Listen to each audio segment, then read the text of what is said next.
আমার কণাটা কি হচ্ছে এই এ বিন্দু থেকে যাত্রা আরম্ভ করছে। এখন মনে করো কণাটা কি করলো এইখান থেকে যাত্রা আরম্ভ করলো, এইটুকু কোণের মান ডেল্টা। তো এইখান থেকে সে এইখান থেকে যাত্রা আরম্ভ করছে, এখন এইখান থেকে যাত্রা আরম্ভ করছে, ঠিক আছে, এইখান থেকে যাত্রা আরম্ভ করছে এবং এখান থেকে এখানে আসতে মনে করো তার ঠিক সময় লাগছে এবং এখান থেকে এখানে আসতে সে থিটা কোণ অতিক্রম করছে। আর আমি যদি এখানে লম্বটা নিই, একটা লম্ব টানলাম, এই কোণের মানটা কত বলো তো?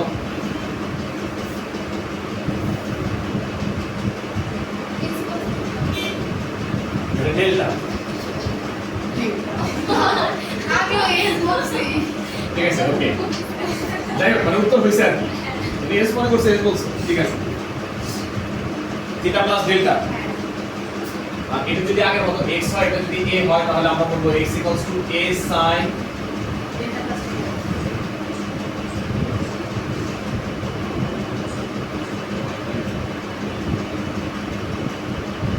ডেল্টা প্লাস থিটা ইনটু টি, নাকি? না না, টি না, টি হবে, শুধু ডেল্টা প্লাস থিটা হবে, তাই না? এখানে যে ডেল্টা, এই ডেল্টাটাকে বলা হয়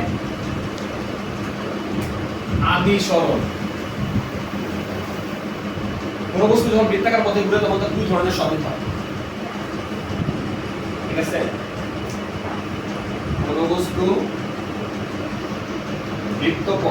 বৃত্তাকার পথে ঘুরলে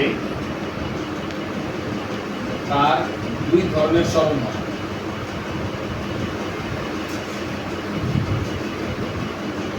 এক, কৌণিক সরণ, যেটাকে আমরা থিটা দিয়ে প্রকাশ করি। দুই, রৈখিক সরণ, যেটাকে আমরা কনভেনশনালি এস দিয়ে প্রকাশ করি, ঠিক আছে?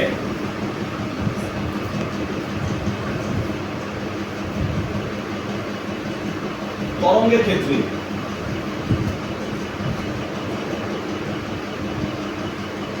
ক্ষেত্রে এই যে থিটা, এটাকে বলা হয় দশা,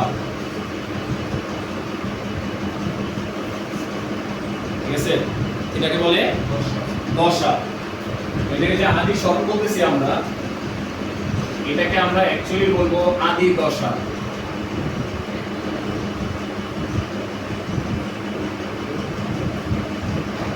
আদি সরণ না বলে আমরা আদি দশা বলবো, ঠিক আছে? মানে সে ঘোরার শুরুতেই সাম্যাবস্থান থেকে কতটুকু দূরে ছিল কৌণিক ভাবে, ঠিক আছে? এটাকে আদি দশা বলবো, ডেল্টা দ্বারা প্রকাশ করা। বুঝতে বললাম দুই ধরনের তরঙ্গের ক্ষেত্রে এই কৌণিক সরণকে দশা বলা হয়, ঠিক আছে? এই হলো ব্যাপার।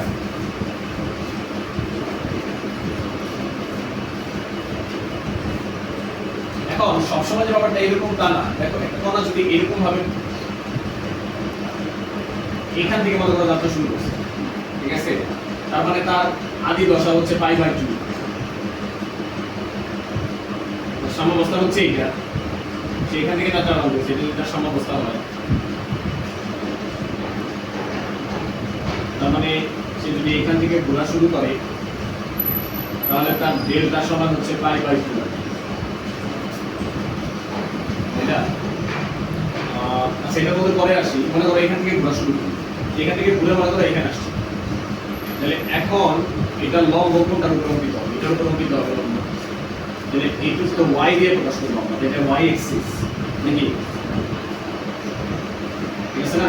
এই অ্যাঙ্গেলটাকে যদি আমরা থিটা ধরি, তাহলে এটাও থিটা, এটা a, তাহলে তখন আবার হয়ে যাওয়ার কি y = a sin থিটা, ঠিক আছে? সো দুইটাই আমার কি তরঙ্গের সমীকরণ। ব্যাপারটা এরকম না যে শুধু x = a sin থিটা এটা তরঙ্গের সমীকরণ, y = a sin থিটা এটা তরঙ্গের সমীকরণ। আমি ডিপেন্ড করতেছে যে কোথা থেকে এটা যাত্রা শুরু করছে, কার উপরে কিভাবে কি কাজ করতেছে তার উপর। কথা বুঝা গেছে?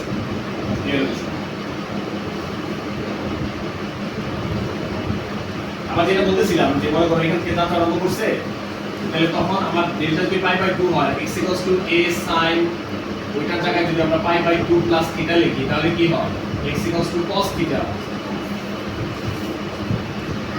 ঠিক আছে?